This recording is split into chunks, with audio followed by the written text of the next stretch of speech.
શ્રદ્ધાળુઓની વધતી સંખ્યાને ધ્યાનમાં રાખીને ગુજરાત સરકાર દ્વારા સુરત, વડોદરા અને રાજકોટથી વોલ્વો બસ સેવા શરૂ કરવાની જાહેરાત કરાઈ। જણાવી દઉં કે મહાકુંભ માટેની બસ સેવા 4 ફેબ્રુઆરી 2025 થી શરૂ કરવામાં આવી છે, જેનાથી ગુજરાતના શ્રદ્ધાળુઓને મહાકુંભમાં સહેલાઈથી પહોંચવાની સુવિધા મળી રહી છે।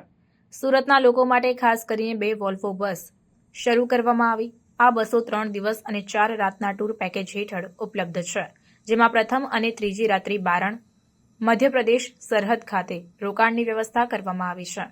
પ્રયાગરાજમાં રહેવાની વ્યવસ્થા યાત્રિકોને પોતાની રીતે કરવાની રહેશે। ટિકિટ બુકિંગ 2 ફેબ્રુઆરી 2025ના રોજ સાંજે 5 વાગ્યાથી શરૂ થયું છે। યાત્રિકો એસટી નિગમની વેબસાઇટ gsrtc.in પર જઈને ટિકિટ બુક કરી શકે છે। 4 ફેબ્રુઆરી 2025ના રોજ સુરતના વોલ્વો બસ પ્રસ્થાન કાર્યક્રમમાં ગૃહ રાજ્યમંત્રી અને વાહન વ્યવહાર મંત્રી હર્ષ સંઘવી દ્વારા બસને પ્રસ્થાન કરાવવામાં આવ્યું। ઢોલ નગારાના તાલે મુસાફરોનું સ્વાગત કરવામાં આવ્યું, જેનાથી યાત્રિકોમાં ઉત્સાહનો માહોલ જોવા મળ્યો। સુરતના મેયર દક્ષેશ માવાણી અને ધારાસભ્યો પણ આ કાર્યક્રમમાં ઉપસ્થિત રહ્યા, જેનાથી સ્થાનિક સમુદાયના પ્રતિનિધિઓની સહભાગિતાને દર્શાવે છે। યાત્રિકોએ જણાવ્યું કે સુરતથી આ સુવિધા મળવાથી તેમની મહાકુંભ યાત્રા સરળ બની છે અને સરકારનો આભાર વ્યક્ત કર્યો। આ વોલ્વો બસ સેવા દ્વારા ગુજરાતના શ્રદ્ધાળુઓને મહાકુંભમાં સહેલાઈથી અને આરામદાયક રીતે પહોંચવાની સુવિધા મળી રહી છે, જેનાથી તેમની આસ્થાની યાત્રા વધુ સુખદ બની રહી છે। આ સાથે જ મહાકુંભ માટે સુરત, વડોદરા અને રાજકોટથી વોલ્વો બસ સેવા શરૂ થતા યાત્રિકોએ સરકારનો આભાર માન્યો। ગુજરાતના લોકપ્રિય મુખ્યમંત્રી આદરણીય શ્રી ભૂપેન્દ્રભાઈ પટેલના માર્ગદર્શનમાં ટુરિઝમ વિભાગ અને જીએસઆરટીસી દ્વારા ગુજરાતના સૌ ભાવિ ભક્તો માટે ગુજરાતના વિવિધ શહેરોમાંથી પ્રયાગરાજ મહાકુંભની આસ્થામાં ડૂબકી મારી શકે તે માટે અત્યાધુનિક વોલ્વો બસની શરૂઆત કરવામાં આવી છે।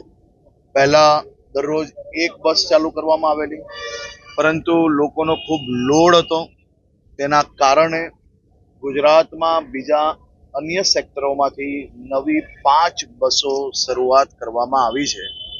આ બુકિંગ મહત્તમ કાલ અને પરમ દિવસથી મોટાભાગની બસો બુક થઈ ગઈ છે અને બાકી બી વ્યવસ્થાઓ લોકોને મળી શકે તે માટે રાજ્ય સરકાર દ્વારા વિવિધ પ્રયાસો થકી વધુમાં વધુ સુવિધાઓ લોકોને આપી શકે। આજે આપણે જોયું હશે કે અનેક વડીલો એમની જે ખાસ કરીને જે મનોકામનાઓ છે એ મનોકામનાઓ પૂર્ણ કરી શકે તે માટે રાજ્ય સરકારે, દાદાની આ સરકારે આ બધા જ વડીલોની આસ્થા, મનોકામનાઓ પૂરી થઈ શકે તે માટે આ અત્યાધુનિક અને બધી જ વ્યવસ્થાઓ નાગરિકો માટે કરતી આવી છે અને હજી બી જરૂર પડશે તો જરૂરથી વધુ વ્યવસ્થાઓ કરવામાં આવશે।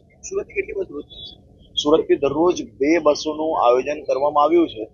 આજે જે પહેલો દિવસ હતો તેમાં જેટલી સંખ્યા હતી એના કારણે બીજી બસ ચાલુ નથી કરી, પરંતુ બુકિંગ આવશે અને લોકોને જરૂરિયાત હશે એટલી બસો જરૂરથી ચાલુ કરવામાં આવશે। મુખ્યમંત્રી શ્રીનો નિર્દેશ કે રાજ્યના સૌ નાગરિકોની મનોકામનાઓ પૂરી થાય, સૌ વડીલો પોતપોતાના પરિવારજનો જોડે આ મહાકુંભની આસ્થામાં ડૂબકી મારી શકે તેવી વ્યવસ્થાઓ જીએસઆરટીસી વિભાગ દ્વારા નિરંતર રૂપે કરવામાં આવે।